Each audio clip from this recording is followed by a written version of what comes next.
you want to know what it's going to be like for this team to play baseball in October, remember how it felt June 24th.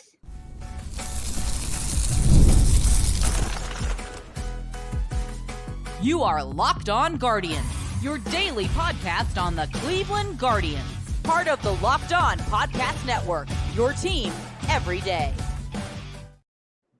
Put out your cigar and take a deep breather. Guardians take one against the Orioles in playoff fashion. This is Locked On Guardians. Before we get started today, let you know that today's episode is brought to you by our friends at PrizePicks, the easiest and most exciting way to play daily fantasy sports. Go to prizepicks.com/LockedOnLB and use all codes lowercase LockedOnLB for a first deposit match up to $100. And this is Locked On Guardians. I'm Justin Lyon, one of your co-hosts. Been covering the Guardians since 2007 for Guardians Baseball Insider, the Morning Journal, the News Herald, and of course here at Guardians, Locked On Guardians, your daily Guardians podcast. We dive into all things on the Guardians every day, majors, minors, the draft.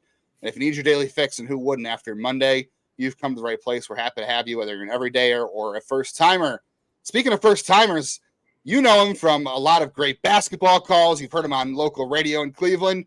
He is Cleveland legend John Fanta joining us for today's episode. Appreciate you stepping in, John, pinch hitting, and what a great pinch hit appearance we're about to have from John. Thank you. Justin, it is great to see you. It's great to be on with you. It's terrific to be talking about Guardians baseball again. We were covering the team a couple of years back during the COVID season. And I got to tell you, Justin, this 2024 ride that we're going to get to here in a moment is the most enjoyable to take in and watch in our lifetimes. I don't know if you agree with me or disagree with me. It's not to say that we haven't been filled with many good memories through the years if you're a Guardians or an Indians fan. But what is happening right now is the most special start to a season that I think we've seen in Cleveland in quite some time. And it culminates with this series in Baltimore and what a tone-setting performance by this ball club. Undermanned in the bullpen, but never counted out. Never counted out. No, this was definitely a playoff type vibe win. It is a historic start. It's no longer a great start. It's no longer a fast start. It is becoming historic, as we'll get to later in today's show. Along with that, and we'll talk about John about playoff expectations and trade deadline expectations and buying in on this team overall. But first, yeah, that was you were on the edge of your seat every pitch of that game. Yes. You know, they traded blows early on. You had, 1-1, both teams scored in the first inning. Guardians came back with the run. And then, of course, Jose Ramirez ends up getting what ends up being the go-ahead home run for the game. But these two teams, and this is what you're going to get in a playoff preview series. The Orioles are one of the best teams in baseball, but you're right. The Guardians are one of the best teams in baseball, and they just proved it. You got a great start from your ace, he is your ace right now. You don't have Shane Bieber. You don't have anybody else. He is your ace, and he has proven the last three starts he is ready for the task. The offense did just enough, and the bullpen, man, you can't say enough good things about that bullpen, like you said, without their big guns in the back end. They've got a lot of big guns out there, but this is how it's going to feel in October. I mean, I know we hate to sit there and make one June game bigger than any other game, but I felt like the whole time that game felt like it had playoff vibes to it. Well, and nothing epitomized that more than Hunter Gaddis versus Heston Kjerstad in the eighth inning. That was an unbelievable at-bat by Kjerstad. You give him an immense amount of credit, and Gaddis didn't back down. And Justin, Gaddis' evolution is a testament to Carl Willis and the Guardians pitching people, which they've got a bunch of pitching doctors in that office, if you will. Well, they have found Gaddis' best. They've unlocked it, and they've determined that this is his role, and he has embraced it and been great. But Tim Herrin, dynamite. And then Scott Barlow. It's like he was fueled by being the closer tonight. He just came in and threw hard. But you brought it up. Tanner Bibee, give him his flowers. 25 years of age.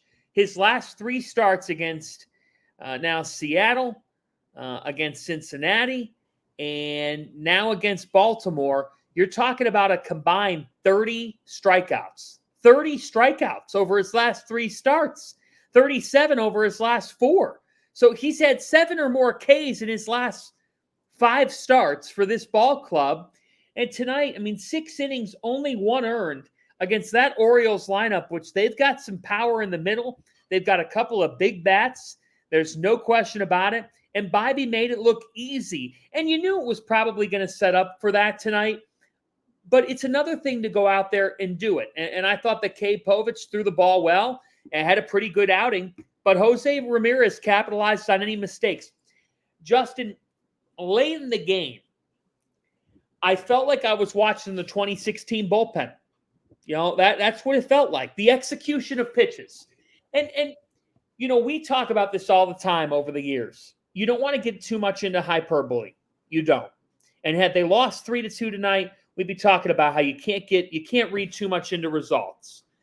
And you can't. But I think you read more into this result because we didn't see Cade Smith and because we didn't see Emmanuel Clase. That is a real testament to, hey, if you have a Bauer-like scenario in Toronto this October, it's not like we saw years ago now. It's not out of the question for this bullpen to take over a game in the 4th or 5th inning and figure it out. They've got that kind of depth. I'm not saying that we can't, that if you're the Guardians, you don't address your starting pitching. But to me, that's the biggest thing about this win. In a year where it's been the lineup and the bullpen, a lot of people have criticized the starting rotation. The rotation does have an ace, and his name is Tanner Bibee. Absolutely. He's grown into this role. Yeah, that Reds lineup at the time, they haven't played as well since, but the Reds lineup at the time was good. That's a hard ballpark to pitch in. He made one bad pitch maybe in that game to Jaime Candelario, and then ended up costing him. He went out and beat the Mariners, who are in first place. The Mariners offense has their issues, of course, but they're still a first place team and they have a great pitching staff. So you've got to be out there against the Mariners limiting runs because your offense might have a hard time scoring against their team. But that wasn't the case when he was on the mound because he carved through them like butter. And after one, the first inning was definitely tough, which the top of the order for the Orioles is brutal. Henderson and Rutschman back to back. That's why we've been advocating on the show to hit Ramirez behind Kwan, because you make it so hard on pitchers to have two hitters like that back to back. And that's what the Orioles do.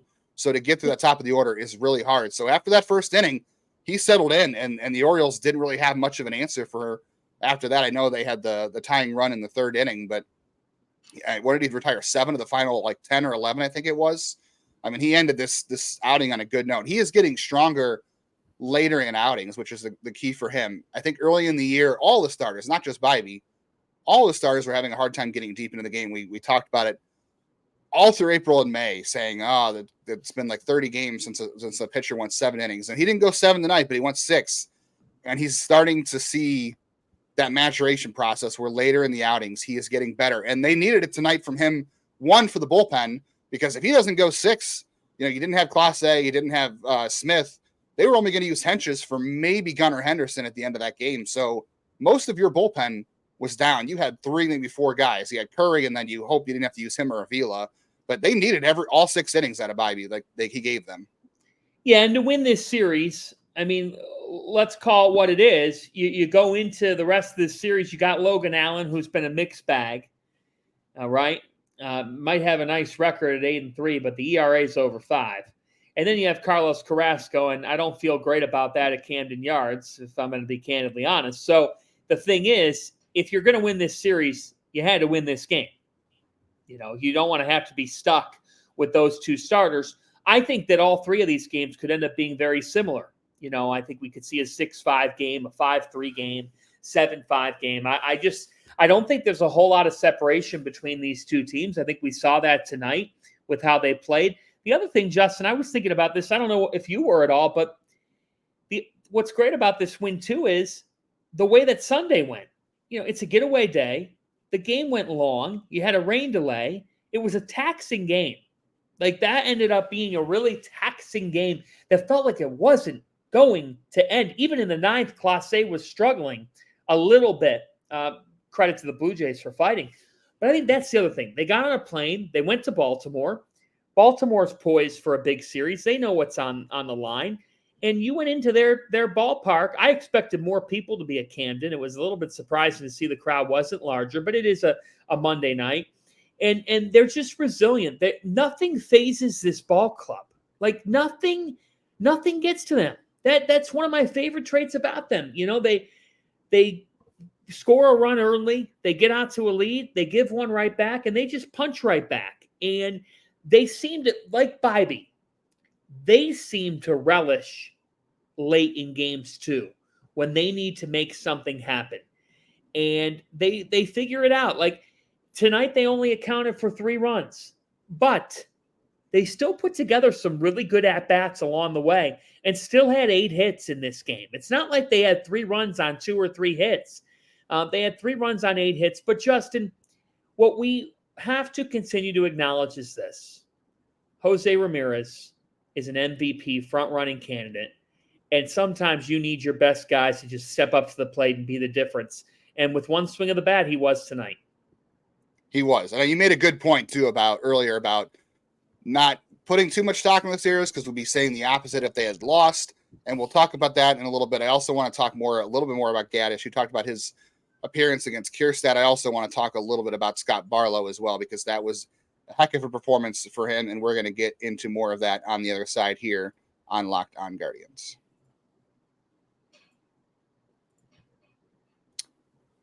First, it is not always tax season. It's never not tax season about tax when it comes to IRS coming after you for your wages.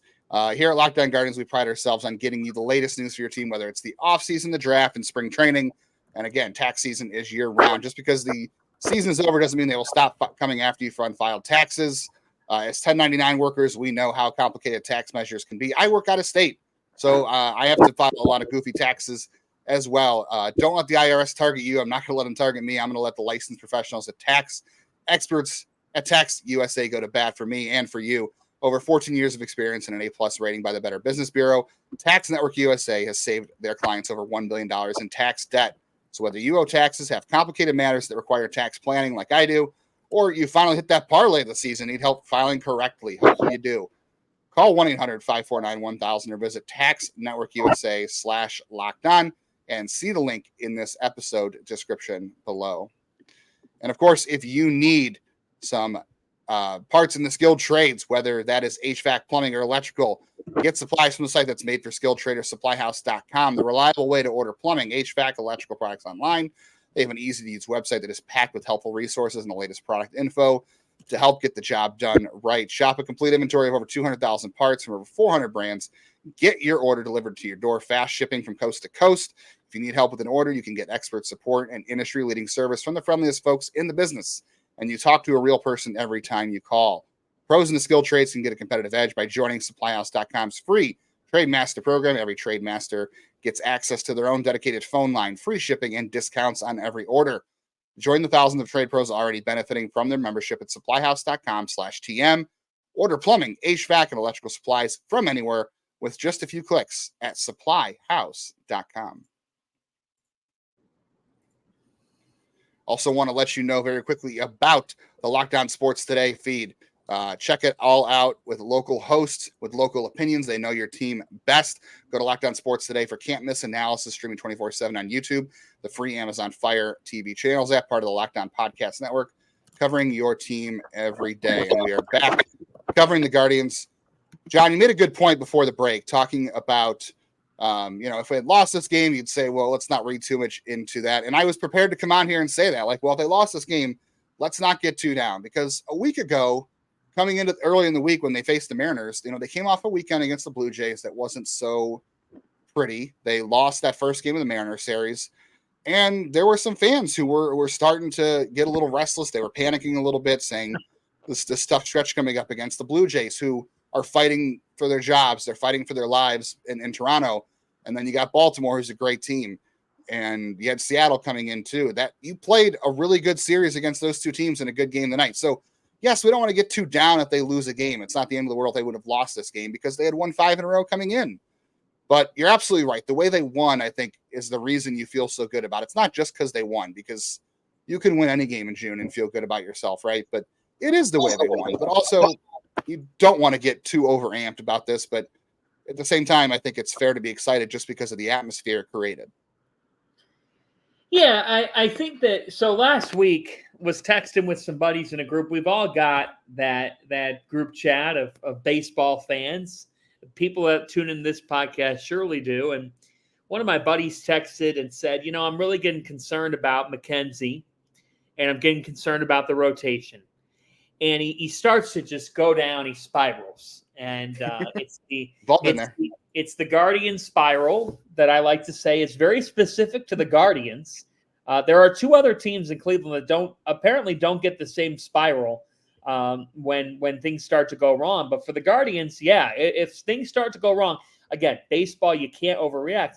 And I kind of jokingly texted back to my buddy and I said, worst 45-26 team in baseball history. And he came back to me and said, is it not fair to why do you have to defend them every time? Why do you criticize? Well, look, I am an optimist. I know you're an optimistic person as well, but we also tell it like it is. And I'll tell it like it is. I'll tell it like it is when it's not good. And it needs to be said. Does this team have a couple of things to figure out? Yes. What team doesn't?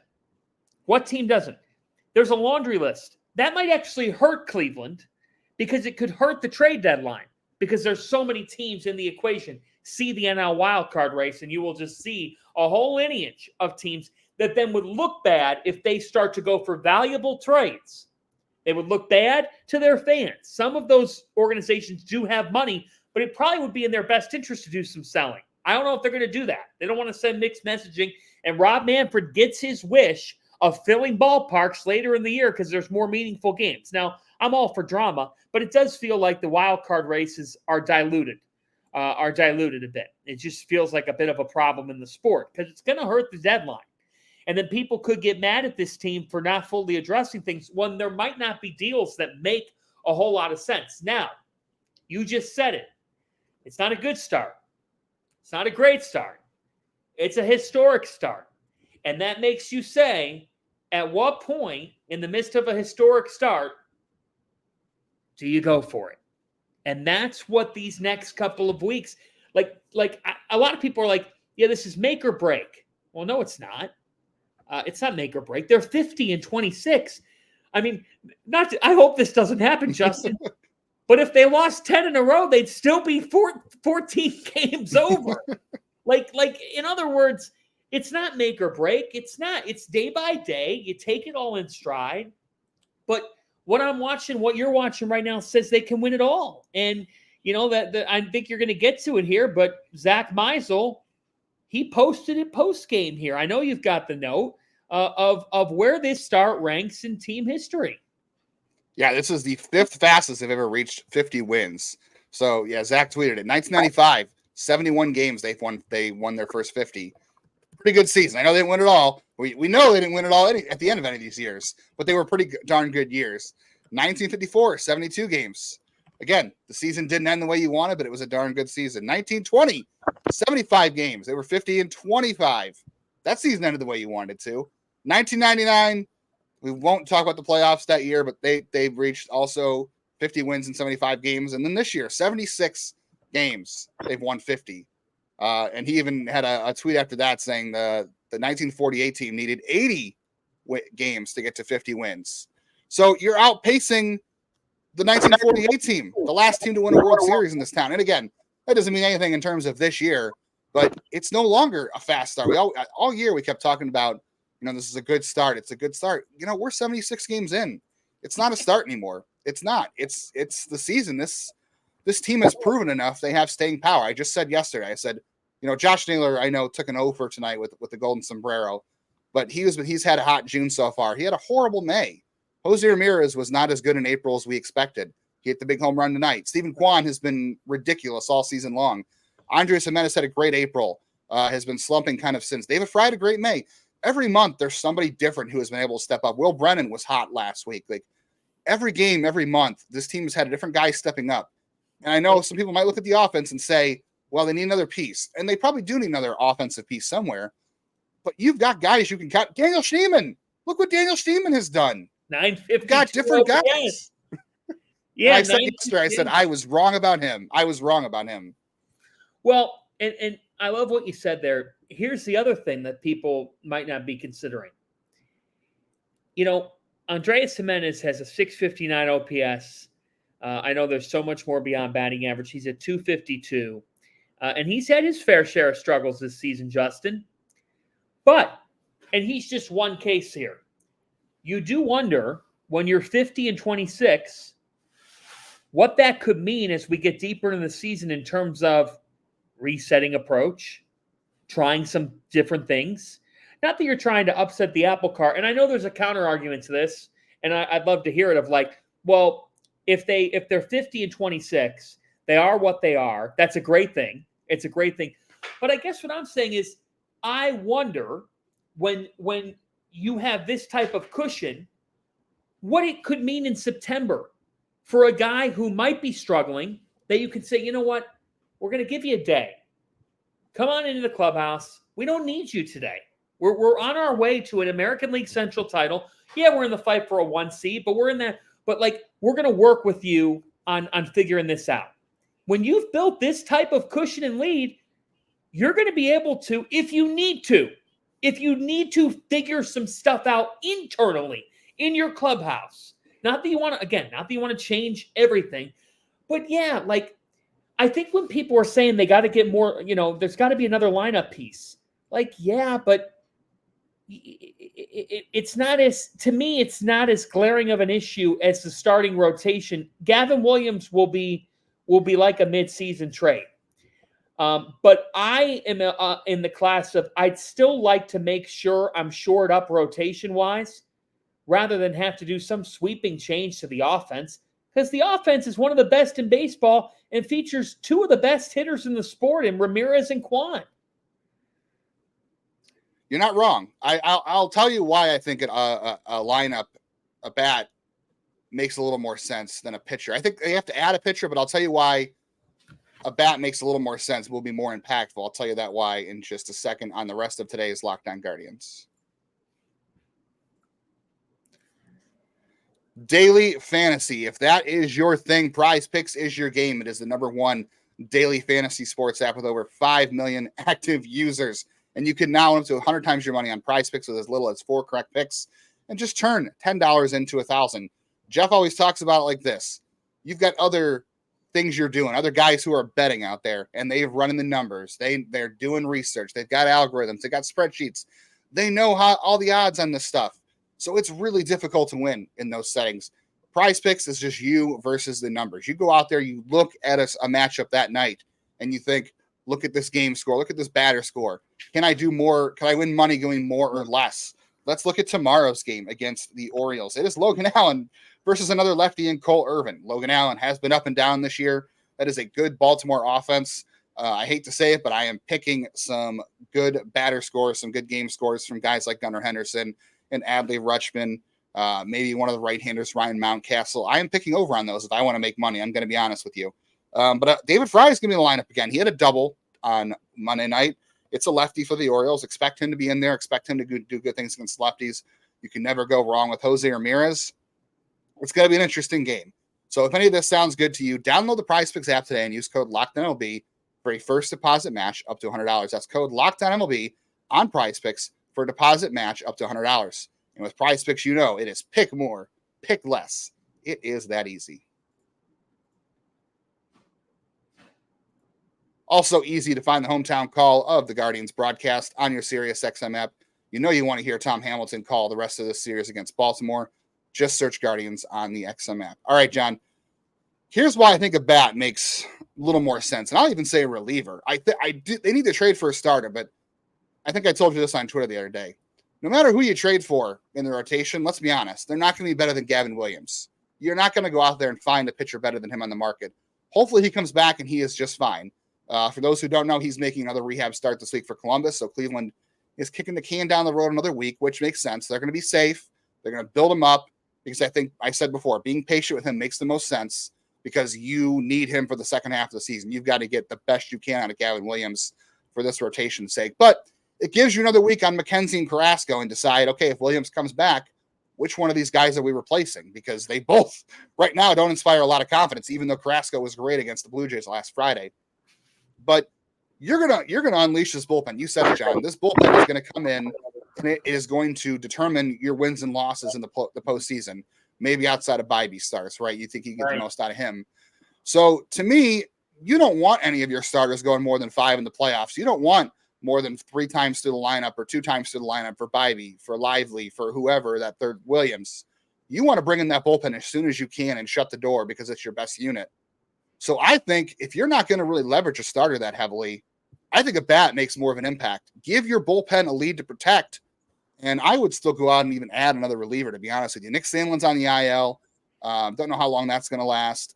Eli Morgan's been battling injuries all year. We thought Andrew Walters was going to be up this year with this team. He may still be, but he's struggling in AAA right now. Another bullpen arm makes a ton of sense to me. But I think having another piece in that lineup, just makes it harder for opposing pitchers to run through. And if you're getting your bullpen a lead, get your starter out after 5 innings and get the bullpen in there. Yeah, I mean, I like your argument there. And honestly, if this Guardians team gets another bat and they make a move for somebody that fits in the middle of their lineup, I mean, the middle lineup's already pretty doggone good. You add another one in there, the depth is just going to be through the roof. I mean, they'll have lineup depth. I think that's reminiscent of their bullpen depth, which is great. And you bring up a great point. Like, Williams is kind of like making that midseason acquisition. Now the other thing is, Justin, is he going to be able to perform at a high level? What are we going to see from him when he does come back? But it's all the more reason to say how shocking this is. And if you don't think it's shocking, you're kidding yourself. They lost their best pitcher, a week into the season. And I thought to myself, this is going to be a disaster.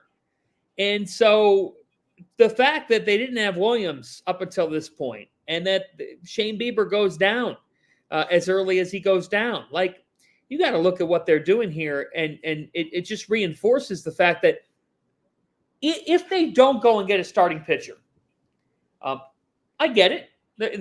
These guys are smart. Like, we can criticize them, and maybe we will, but I also believe that the front office, to a degree, has earned the benefit of the doubt. If they don't make a move, it's probably because it didn't make sense for them. And they've been willing to move people before. I was reading a thread today about the history of Indians, Guardians moves, because, you think about through the years, whether it be Mejia or Frazier in key moves, or Justice Sheffield. For Andrew Miller, they sent the Yankees Clint Frazier, Justice Sheffield, J.P. Fireisen, and Ben Heller, right? And none have done a whole lot. For the failed Lucroy trade, they offered Francisco Mejia, Greg Allen, Yu Chang, Sean Armstrong, right? So Armstrong's been the best of them. Yeah, exactly. So, like, they have made offers that now you look at them and you're like, I mean, I think it's a rule in baseball. You don't make a deal with the Guardians, because if you do, there's always – what's that? Unless you're the Rays. Unless you're Tampa Bay. So I see your point. I mean, look, if this lineup somehow gets deeper, the complaints about the offense should not exist. Justin, this is the most enjoyable – this is the best the offense has collectively been in some time. At least that's my opinion. You're not wrong. No, I mean, this is a better offense than 2022. It is reminiscent of 2016. You've got, Carlos Santana was that leadoff hitter in 2016. You had Kipnis, you had Lindor, you had Jose emerging, and Mike Napoli. You've got some similar pieces here. Let me ask you this. I know you're really pumped up about this team. Are you more pumped up about this team, not only because it's the performance speaks for itself, but were your expectations a little lower coming into this year, even before? I had them winning 85 games max with Bieber healthy and with Williams healthy. I mean, so is it like a little honeymoon period? Is that kind of what you think is going on here in terms of excitement? Because I feel like it's kind of a mixed bag sometimes. I thought they would go 80 and 82. I thought they'd go 81 and 81, 80 and 82. And I thought that it would be unfair. Honestly, going in the year, I'm like, I'm not overjudging Stephen Vogt one way or the other, because I had thought going in, there's so much that Tito had done over the last decade that maybe this guy needs a year to stamp in what he wants to do and how he wants to do it. But Justin, the Guardians were very strategic in this hire. They got a guy who can continue building and progressing what Francona has done. It feels like they're playing a similar way. They're playing with a similar attitude and culture. They're doing things differently. They're executing at a higher level right now. Personnel, we've seen them take leaps. I think any new look type of staff is going to be able to imprint that on those players. But, every time I see Vogt in the dugout, like, I can't help but see Carl Willis standing next to him. And I'm thinking to myself, it's kind of like that great business, great restaurant that you've gone to for years.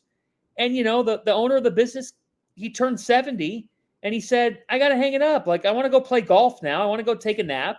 Like, hey, son, or hey, very close family member, it's now your time to take over the restaurant. You know what to do. Here's the keys. But he probably went through a vetting process for a while to the owner to make sure it would be in good hands. And I know that Terry Francona, he was going to be okay with whoever the Guardians hired, and he didn't meddle in all that. He wanted them to pick the best guy for them. But it just seems like Vogt matches this organization to a T. The players love him. I mean, Justin, when you listen to Vogt, a lot of his answers sound like Tito. And when you listen to the players, you could tell how much they enjoy working with him. Now, they're doing things differently. I think their offensive approach has evolved, and it needed to evolve. But I am in complete agreement with you. I'm enjoying the heck out of this. Anybody who follows this team has to be enjoying the heck out of it. The media members that we talk to, guys that cover the team every single day, every single game. If you're thinking that they want to see the team lose, no way. Their traffic performances are way up. It's human nature. It's good business when the team is winning. This is good for everybody involved. And you're exactly right. The most fun part when your team has a championship window reopen, is the initial reopening of the window. It's the rise.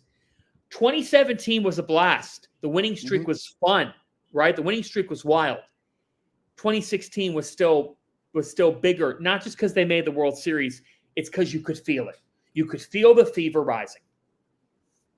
Yeah, absolutely. Yeah, you're absolutely right. We've seen this with other Cleveland sports before. Yeah, the rise is definitely the fun part.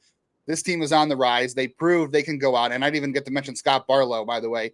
3-2 curveball in that spot in the order there. I mean, I didn't think he had the guts to throw, and he threw it. Got Cedric Mullins.